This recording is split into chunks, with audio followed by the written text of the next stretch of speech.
Welcome to The Broker Experience. We are your hosts. My name is Rick Dulai, and I'm joined by Rob Scalisi and Chuck Cascione. Hello. And today we're going to be talking about foreclosures, and luckily we have our resident foreclosure expert here, Mr. Chuck Cascione.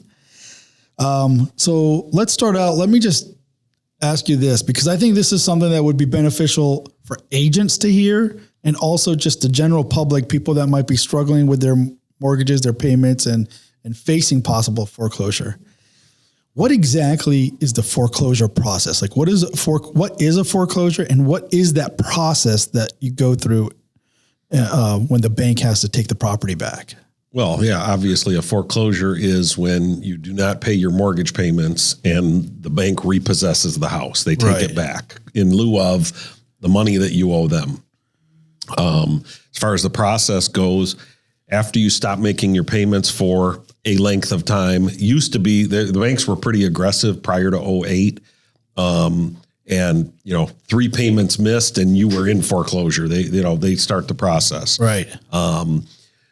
As far as the process now, since 2008, they have delayed that process. I've seen it go as long as a year with no payments before they stop making, they start the process. And what's the reason for that? Why wait? There were moratoriums in place by the Obama administration and then Trump and, during COVID and so forth. So the banks kind of got used to that, and now they're a little timid about, foreclosing on people. And they figure that some of these problems will fix themselves. Yeah, people will come up with the money. Work it out, do a workout, do something, because they really don't want the property back. No bank wants the property back. They want their money back. Yeah. So they would just rather you make the payments for 30 years and pay the house off. Now, I worked on your team during a lot of that foreclosure crisis, 2008, 2009, all the way through all that. One of the things I also remember is when the banks did evict people, these properties sat vacant and would become dilapidated because nobody's taking care of it either. So it is almost in the bank's interest to leave the person in there.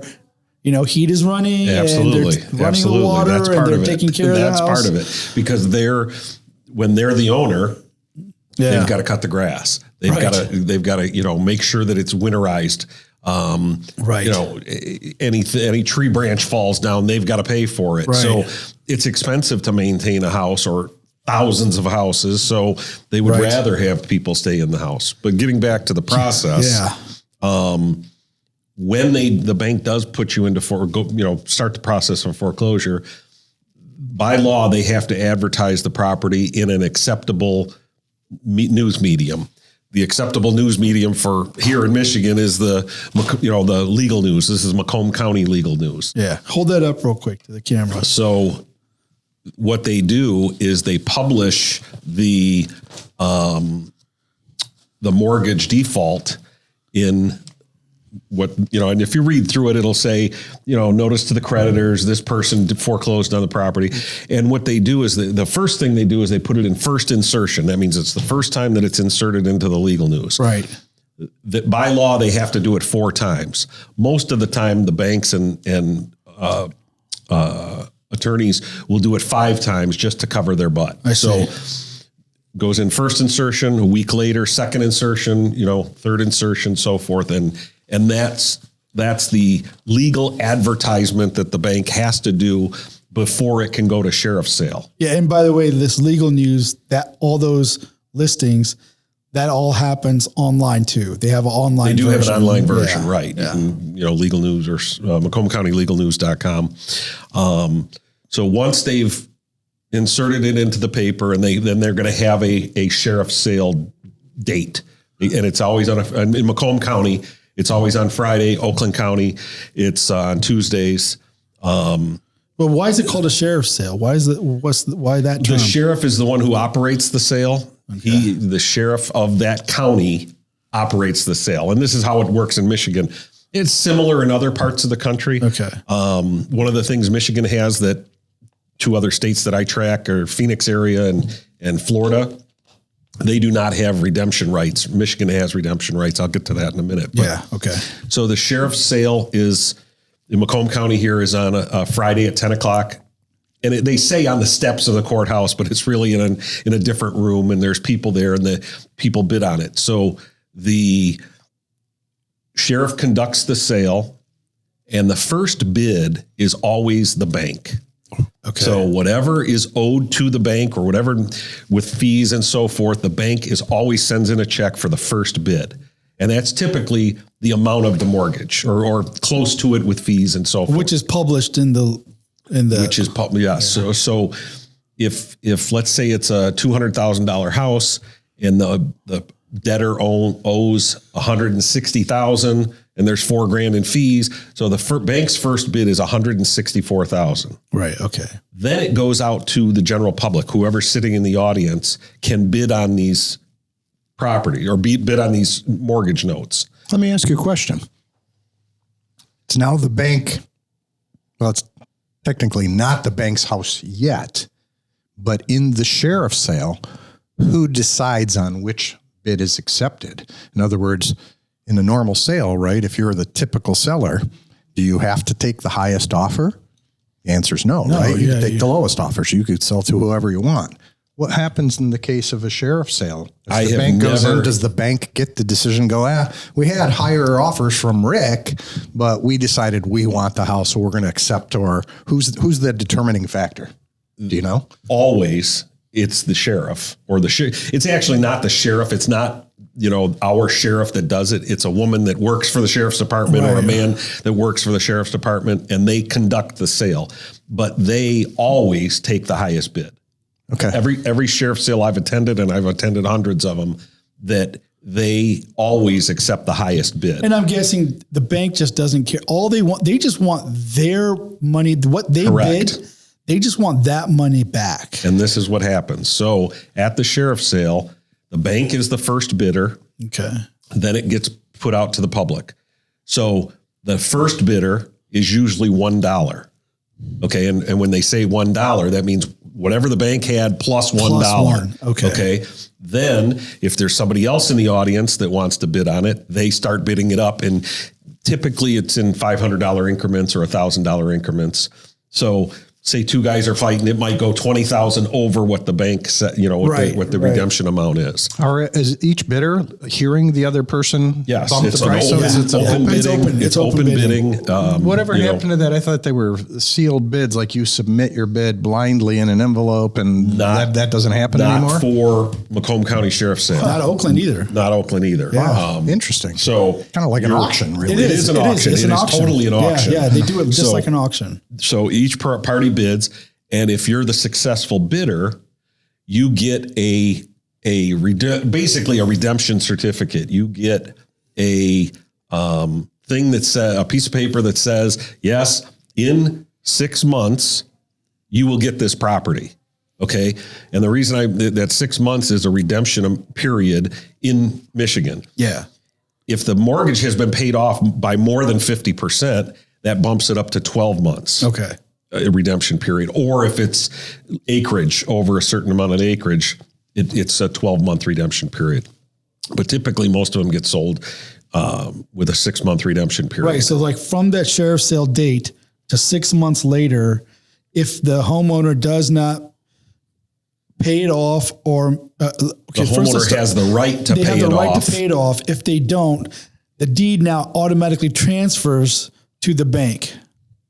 Or the successful bidder. Correct. So, and if they make more 50% or more on it, now your redemption period is extended out 12 months, and then it will transfer automatically. The sheriff's sale just sets a timer to say when the deed is going to transfer. So during that redemption period, the homeowner has all the same rights that they had before. Right. Okay. They can sell the property. Right. They can live in the property. They can, cut the grass, remodel it, do whatever they have the same rights. So an investor, an entrepreneurial investor could even approach people that are in their redemption period and offer to pay off their loan, save them from foreclosure, and maybe pay them a few bucks to just turn over the keys to them. Absolutely. Yeah. Okay, so Chuck, I have a 2-part question for you.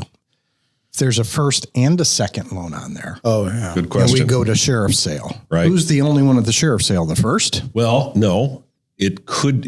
That's where, if you're the investor, you better do your research, because the sheriff doesn't know or care which mortgage it is. They know that they are foreclosing on this mortgage. So it could be that they're selling or auctioning the second mortgage.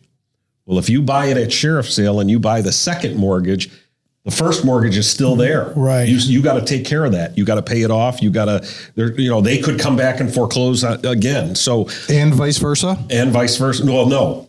Okay. So if it's the first mortgage that is getting foreclosed upon, all other mortgages after that go bye-bye once the redemption period expires. So that was part of my second question then. So let's just say it's your house that's in foreclosure. You have a first and a second. Right. I'm your best friend and I go get awarded the property at the sheriff's sale.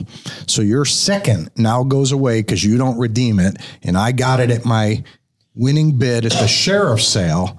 And then I get the house for whatever was owed and turn around and sell it back to you. I just eliminated your second mortgage. Yes. Wow. Yeah, and That- actually, okay, we went it's- through this. Well, it's all in as you remember from real estate school, first in time, first in line type Right. thing. So the first people that have any claim on your property is always the tax man. So taxes come first. Second would be a first recording of a mortgage. Any subsequent people after that, if the mortgage gets foreclosed upon, a window lien, a mechanic's lien, a third mortgage, a fifth mortgage, whatever, those all disappear once that first mortgage is foreclosed. Now, those people, let's say you're a contractor and you have a $20,000 window lien against the property. When that goes into foreclosure, that guy could bid on it and possibly buy it. That guy could pay that mortgage off to get the property to be in first position. There's a myriad of things that you can do to protect your interest.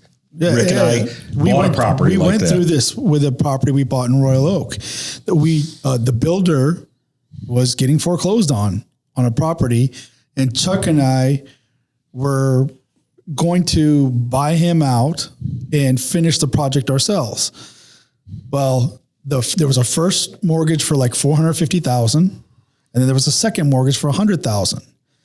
The guy that had the first mortgage, we tried to reach out to him and see if we can negotiate something with him, and he didn't seem very interested. Because he was in first position. He was in first position. He didn't need to negotiate. The second guy, we kind of built a relationship with him, the guy that had the $100,000 mortgage, and we were talking to him, and we found out that he didn't even know that the property had gone into foreclosure. The builder was actually a buddy of his, and he didn't even know it had gone to foreclosure. And if the foreclosure went through, his $100,000 would have got wiped out. Were those private lenders? These are Yes. private. These are both private lenders. How likely would that same scenario played out if it was Bank of America and Comerica? Same thing. Yeah, it would have been the same thing. I've seen it 100 times where the second lender Right. isn't hip to Michigan laws and realizing The time frames and stuff. that mortgage goes away. So the day of the sheriff's sale, again, you got 6-month redemption. That bank the second position bank is in a pretty okay state. They could buy it out, they could pay it off, become the first lien holder, and so forth. But as the redemption period goes away and you've got a few days left, the second lien holder's position is weakened big time. And that's actually what happened here. The second mortgage guy who had $100,000 out on the property, he's panicked because he's like, oh crap, I'm going to lose my money. So he bought out the first lien position.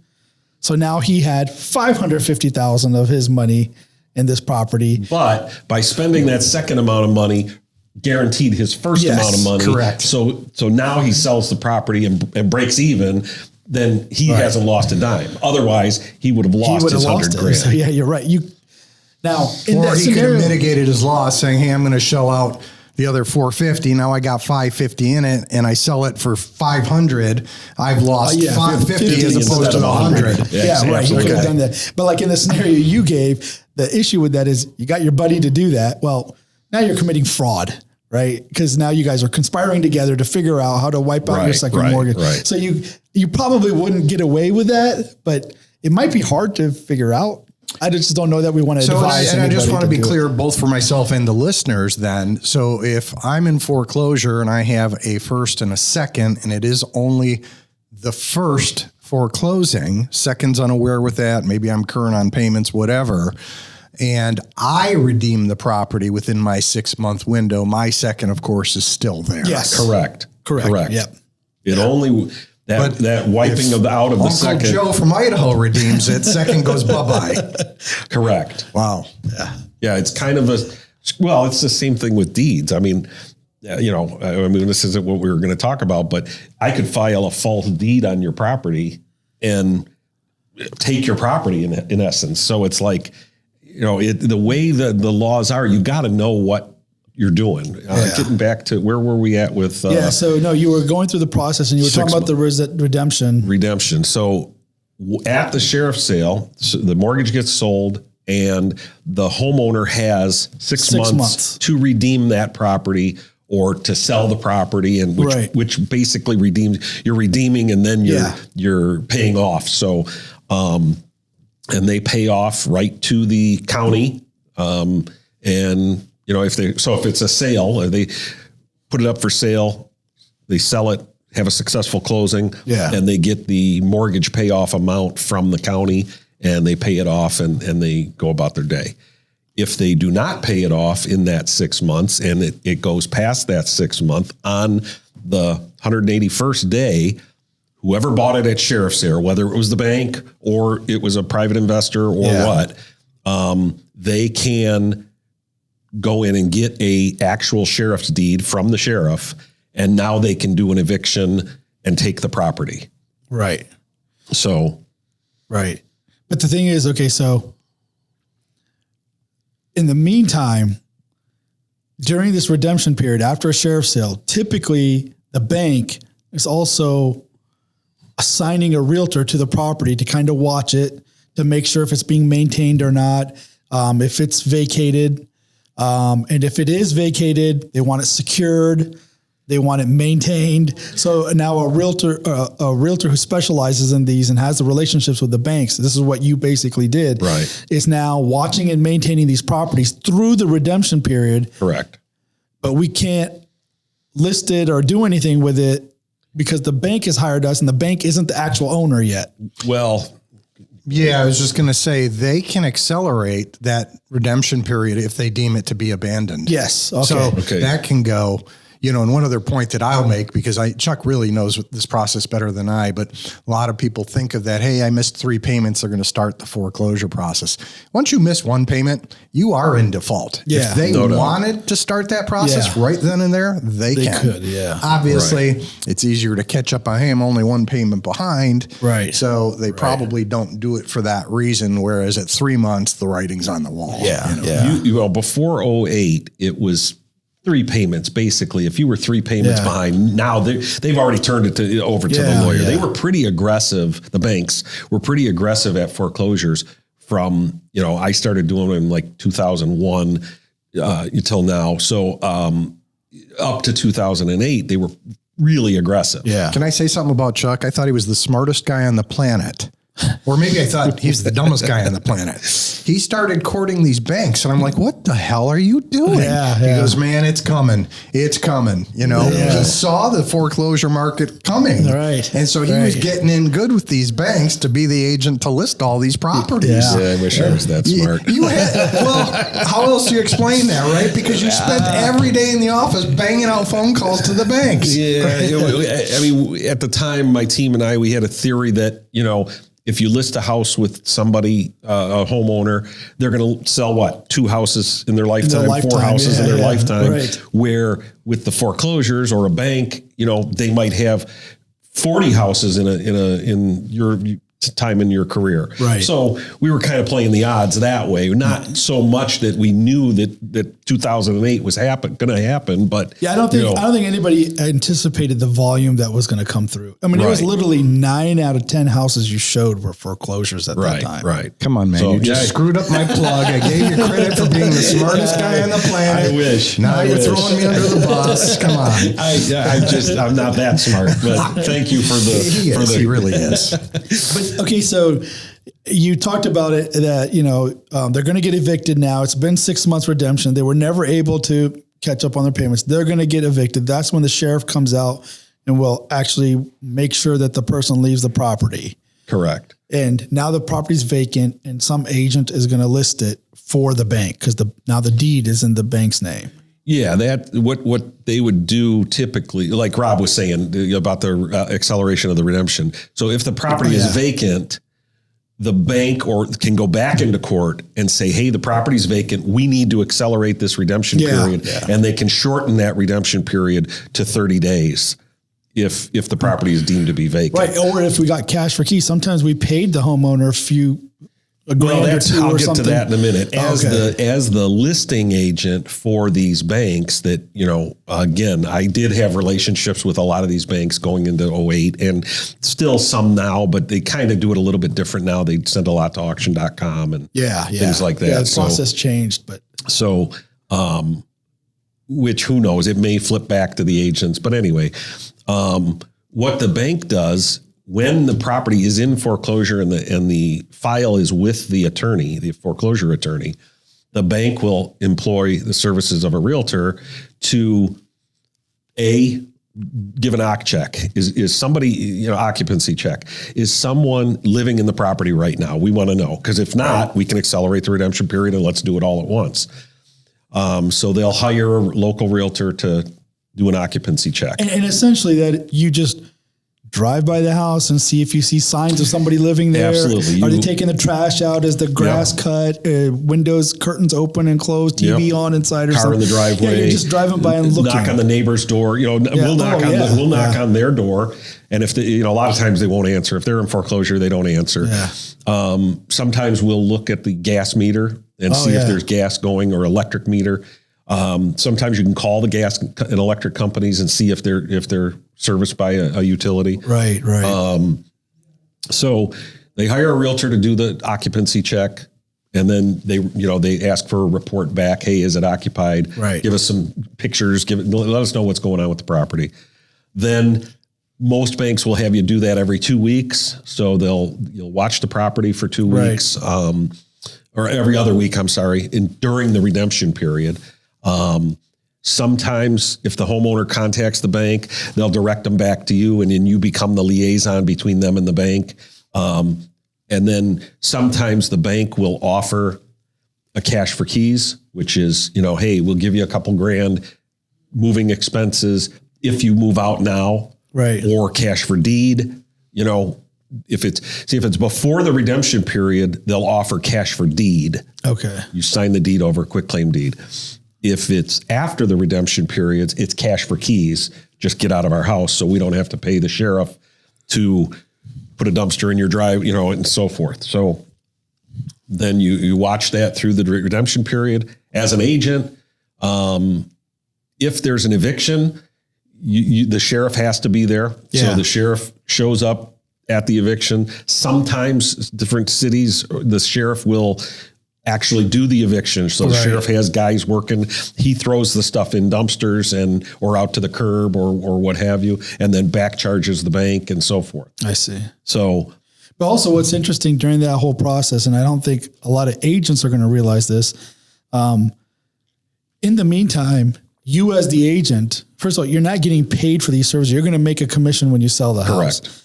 But in the meantime, you're doing these occupancy checks. You're doing all this. You're also putting all the utilities in your name.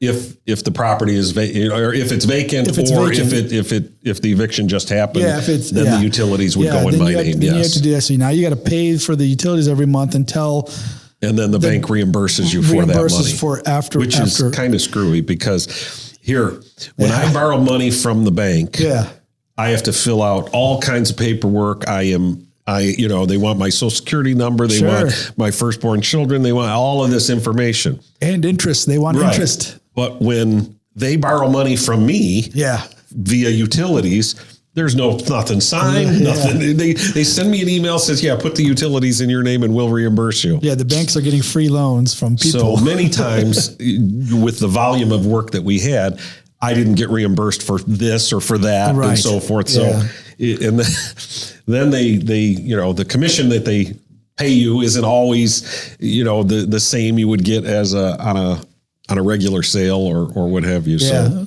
and then the other thing too is you're expected to give them a market analysis on the property, regularly, all the way up to the point when you list it. You're saying, hey, because if the market's going down or if the market's going up, they want to know by the time we're going to sell it, what are we going to be selling it for? Correct. And by the way, they don't always listen to your advice either. Of course. We want your opinion as far as the value, but we're not going to listen to it anyway. We want what we want. Yeah, right. Back into in that the day, a lot. what they used to do is they would hire, obviously, the listing agent. They would ask for a broker price opinion.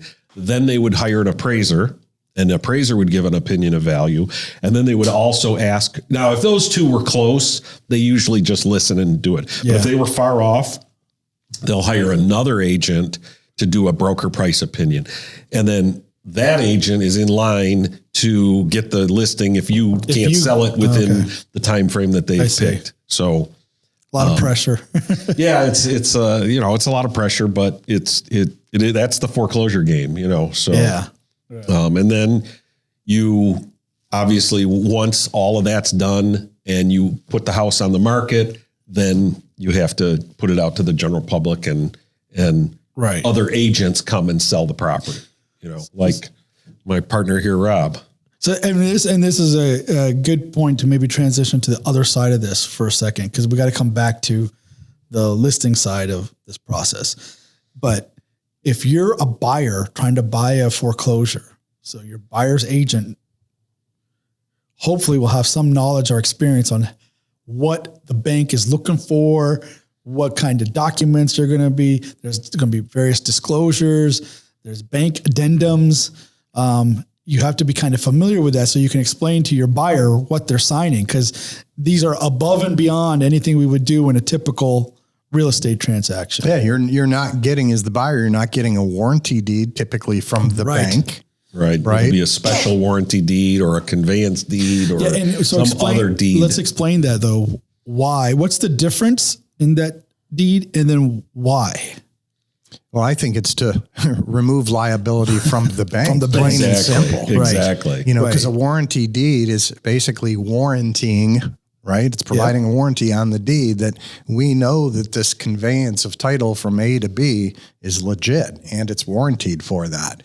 Versus a special warranty deed, it's going to exclude maybe like, hey, if there's this party that got involved in between somewhere, we don't know that. Yeah. Because we acquired the property through foreclosure.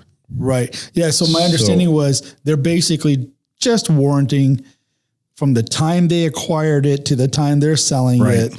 And even that is kind of they're kind of limiting their exposure, all of the paperwork that on the listing side when someone would come to buy the property is all weighted in the bank's favor. Right. They've got big attorneys, big fees that they're paying these guys too. Yeah. And basically, if the investor or the home buyer wants the property, they got to do whatever the paperwork says, whatever the listing agent or the listing paperwork says, which is, like I said, weighted in the bank's favor. Same thing with the deeds. They say, oh, we're only going to guarantee what we know, and here it is, rather than all the bundle of sticks and everything that comes with the property. So but then does your title insurance as a buyer, does that help you in any way? To make sure there's because the whole point of the title insurance is to make sure that there are no other claims. They're kind of filling that gap, or the nature of the deed overrides that. And I would say that, and again, when you buy that, the bank is dictating whose title company is being used throughout that. Which is their relationship. That there's exceptions on that policy specifying, exclusions. Yeah, that's a good point. And, again, when people buy foreclosures. It's a lot like anybody going to an auction. They think because it's at auction, it's got to be a great deal, and I've had buyers over the year going, well, what, how much do the other people owe? Well, the banks probably just wants to get rid of it. So I want to offer less than that. I'm like, you have to understand, bank's not in the real estate business. They're in the money business. And they don't want to lose their money. So there's no way, or very rare exception, right, that you're going to get it for less than they acquired it for. Right. Well, okay, that did happen in Detroit. A lot of times that happened, but in a super declining market for sure. We even gave away a house. Yeah, the bank listed a house with us just to give it away because they did not want the tax liabilities, or the water bill, the water bills. It wasn't worth it. It wasn't worth it because you couldn't even sell the house for $1,000. But like Rob was saying, some buyers will say, okay, they foreclosed at 200,000, let's say, and the house is worth 300,000. Right. They foreclosed at 200,000. You got it listed for 250. The buyer wants to pay 200 because that's what the bank foreclosed at. Well, what if it was the other way? Yeah. What if the bank was owed 350 and the property's only worth 300? Are you going to pay the 350 because that's what they foreclosed at? Yeah. It doesn't work that way. Once the bank has gone through that process and they've acquired it, and it's actually an REO, which stands for real estate owned, meaning in the bank's internal balance sheet, then they want actual market value for the property. Right.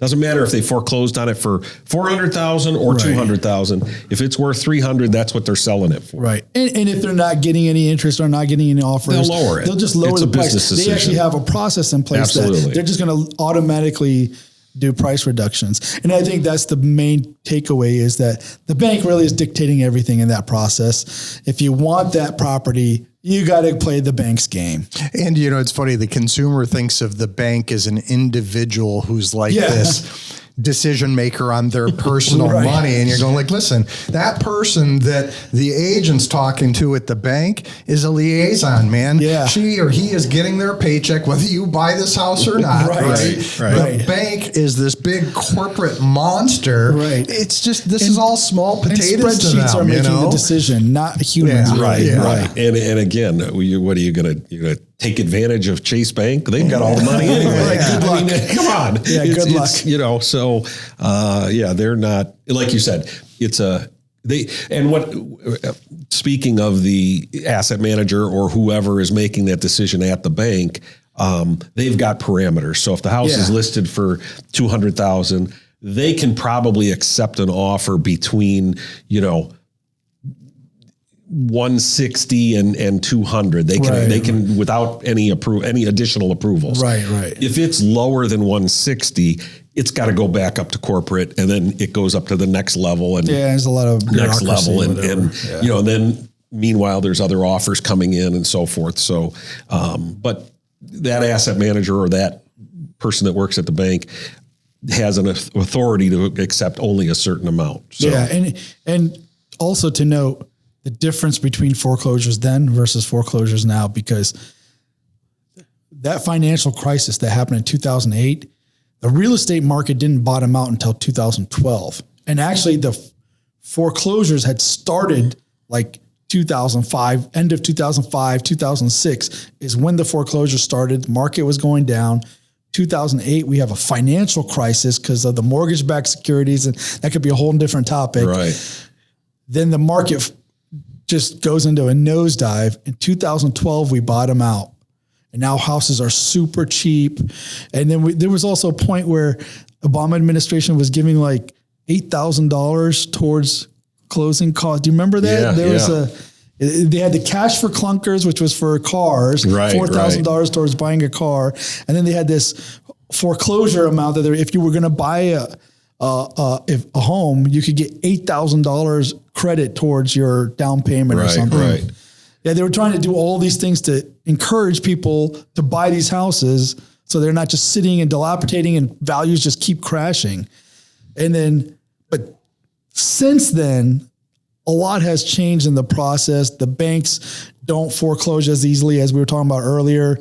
And then you started implementing this auction.com system where they throw it on auction.com and You want to talk about that a little bit? Because that really did Auction.com kind has of change convinced things. the banks that they're more efficient at doing this than we are. Yeah. Okay.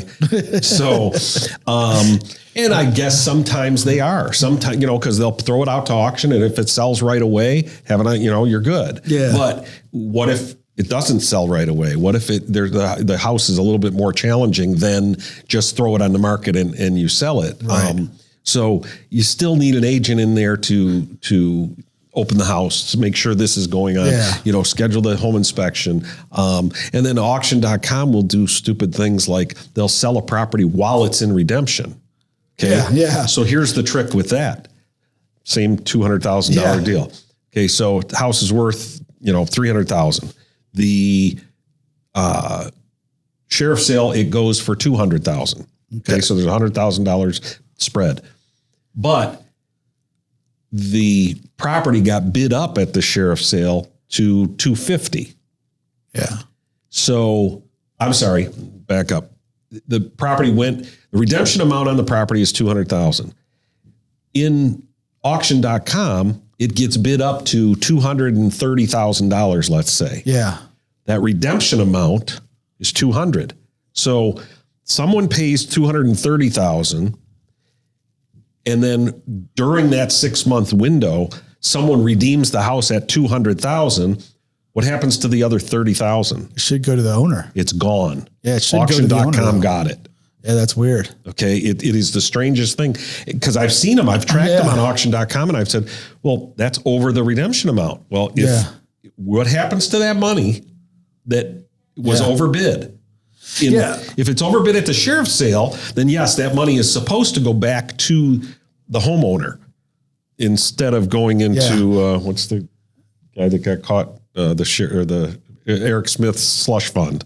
Okay. Because that's what was happening. Right. They were taking that extra overbid money and they were playing with it. Yeah. They weren't doing. You're supposed to send that back to the homeowner. Yeah, but the reason that these kinds of things are rare right now is because the market's been going up. Phenomenal. Yeah. So housing market is doing great. So if you are in foreclosure, just list in the redemption period, you just list your house, you'll sell it, you'll get what you need out of it. There's no problem. The bigger problem before was because if you went on the market was declining.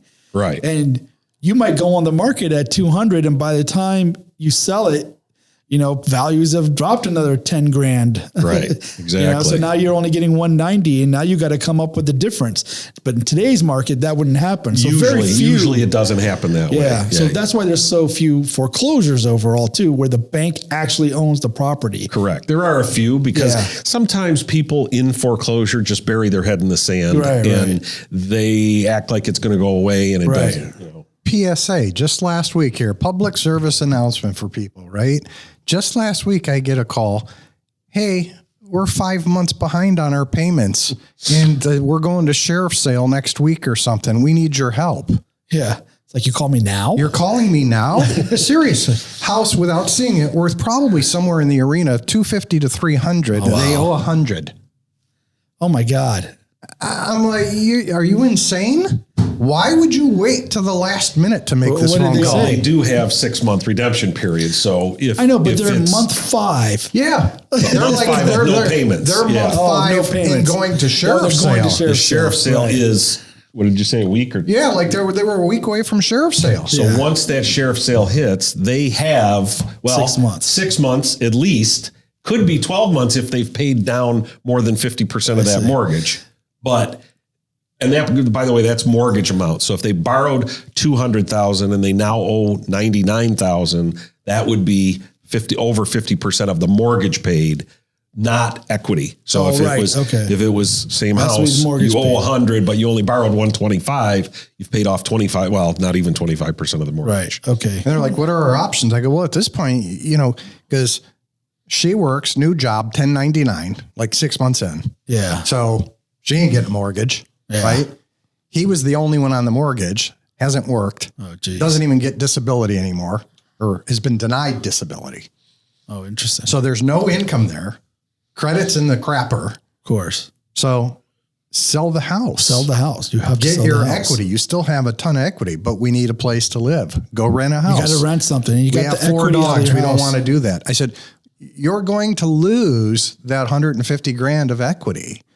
So your only other option would be bankruptcy, and hopefully you can throw this defaulted mortgage into your bankruptcy and at least get protected. But again, are you just putting a big old Band-Aid on this thing? Maybe. I mean, it sounds like you're just kicking the can down the road. Right. That's what it is. Sell the house, collect your 150. Exactly. Right, And then you Go got more prepay at least options. somebody. More So options. take a year to regroup, plan ahead now, and Maybe the disability comes through. But the waiting to the last minute just blows my mind. But that's common, and especially when times are tight and things happen.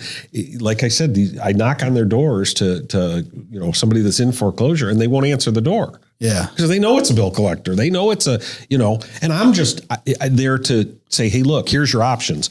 Here's what the bank's going to do. Here's what you need to do, and I'm going to come by every couple of weeks and make sure you're still living here. Do you remember there was one that we had? I don't remember where the property was, like West Bloomfield Township or something, I think, somewhere out there. We were going to do an eviction, but it turned out they were tenants and they had been paying their rent on time every month. The owner of the property wasn't paying. He was collecting the rent, but not paying his mortgage, and went into foreclosure. It turned out to be like he was like a priest or something at the church, like in the neighborhood next door. I don't remember that. Yeah, I remember that. I think it was in West Bloomfield. Yeah, because I remember I had to go deal with it, and I was trying to help these people now find a place to or they wanted rent. to buy the house. They wanted to buy it. So we tried to do that, and every time I tried to do that, we were unsuccessful because with the process for the bank, and then again, the banks weren't really back then. They were pretty rigid on their rules and this, and we can't sell it to a tenant. I'm like, what are you nuts? You got a foreclosure. I got a buyer right here that's already living in the property. Yeah. Saves us on the eviction. Saves us on this, but But even in something like that, like I was trying to think of like, what could they have done? Because I'm guessing there may have been some notice given to them at the property at some point too. You would think, but what if the landlord had it going, it was a rental property and it was going to his original house or his main residence. Right. No, but I'm saying like somebody probably would have come physically out and put a notice on the door. You're supposed to, but because here's how I would have handled that if I was a tenant. I would be like, okay, my landlord is not paying the mortgage. So what I'm going to do is I don't want to send the money to him anymore. I got to figure out a way to get my money directly to make the payment, maybe set up an escrow or work with an attorney that I'm going to pay that person now. Right. They're going to make sure that because I'm living here and you're a sophisticated investor and realtor and broker. Right.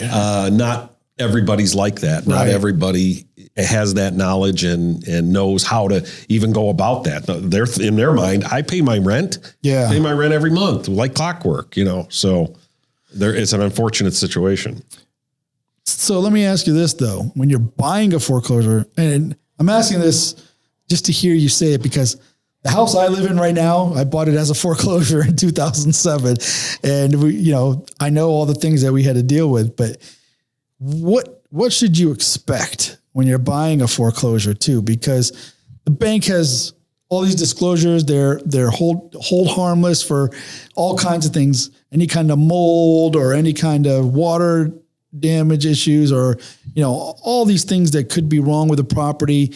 And unless you have a very, very thorough inspection or what you're looking at, what should you be expecting going into a foreclosure? Like, what things should you do? Should you change the locks? Should you, what's the first thing you should do? I mean, I could touch on that. And that was going to be a question to you guys when you had all these foreclosure listings. How many times did it happen to you?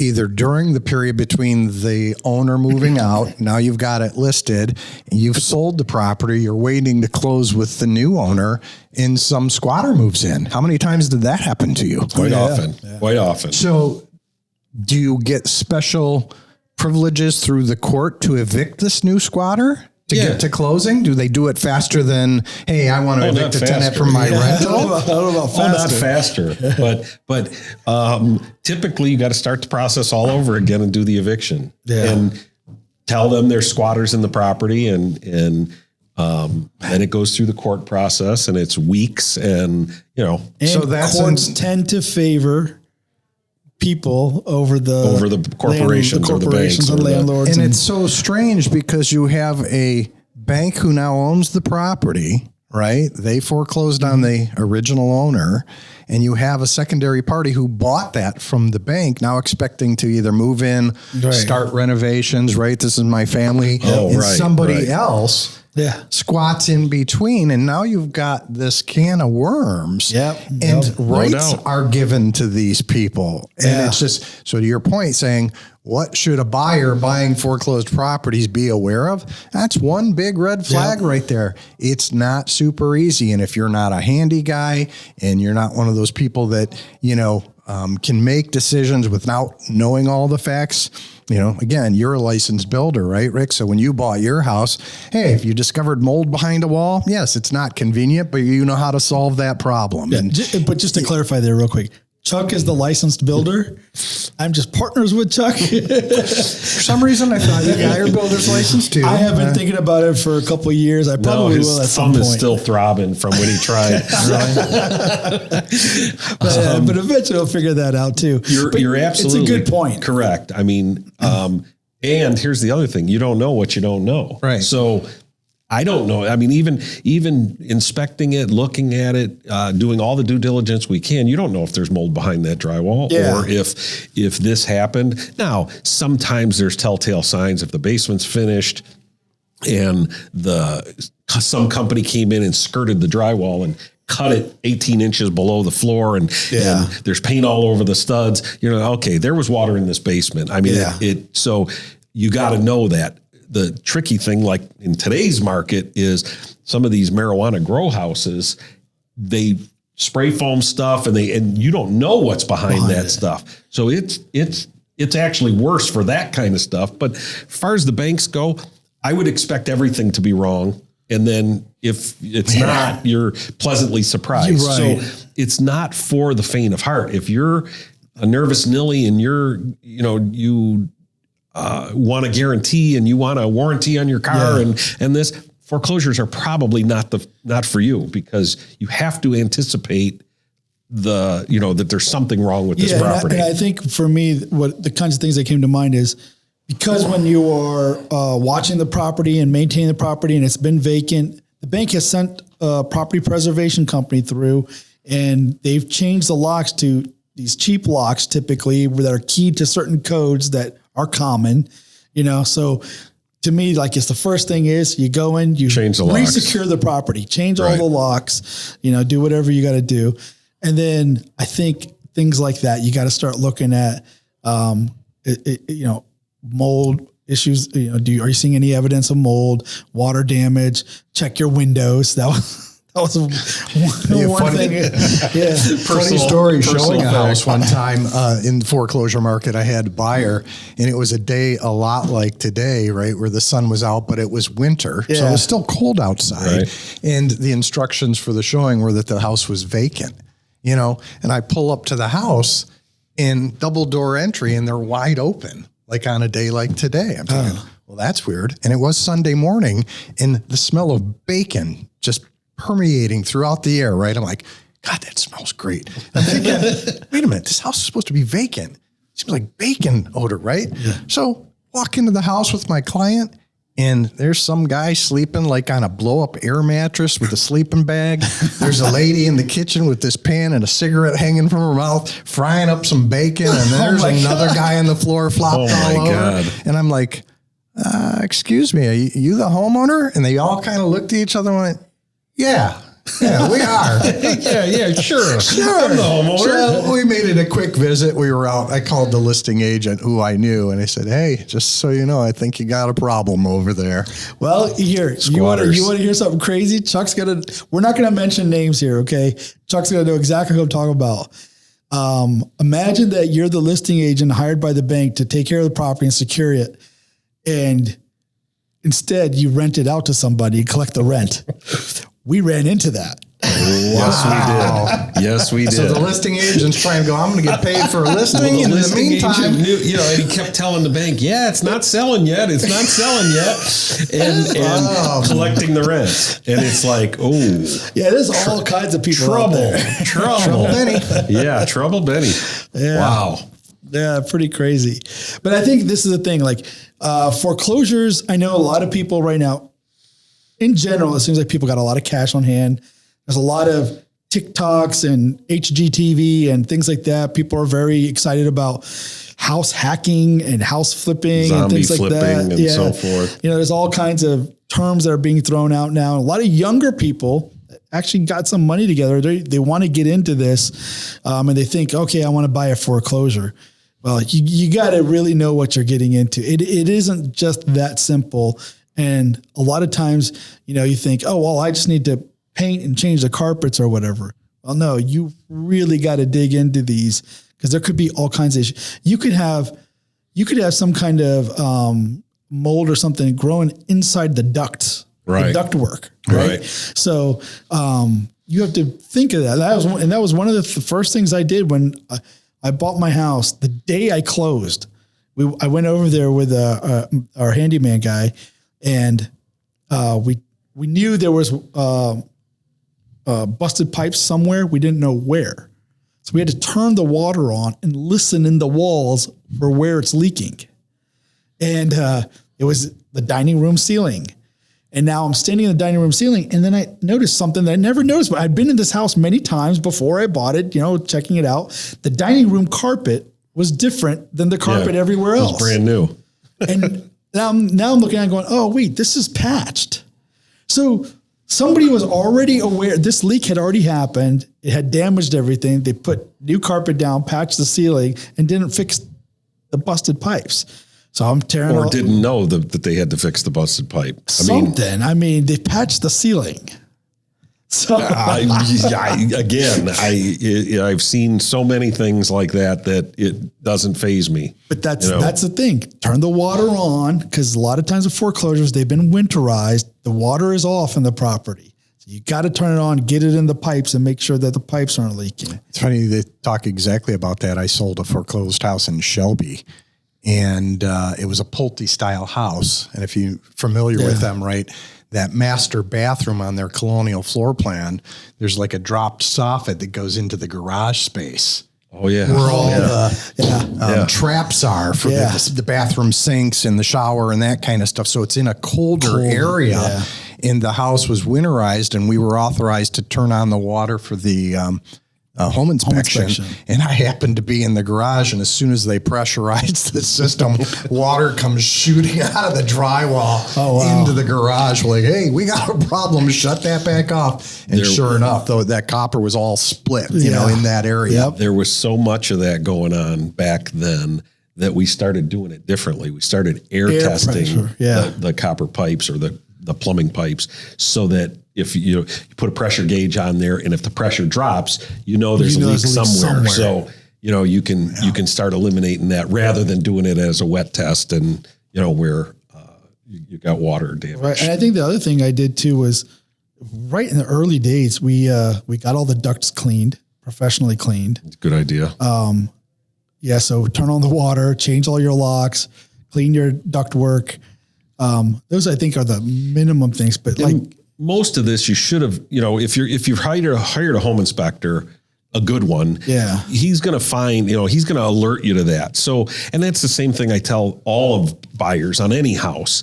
We've got seller's disclosures and lead-based paint disclosures and home inspections. And multitude of different things you could do at home inspections. So by stepping through all of those processes that you should, at least when you get in and you close on the house, you should have your eyes open to know what we should expect. There's always unforeseen things, but pretty much right. But you actually just mentioned something, the seller's disclosure. The banks are exempt from that.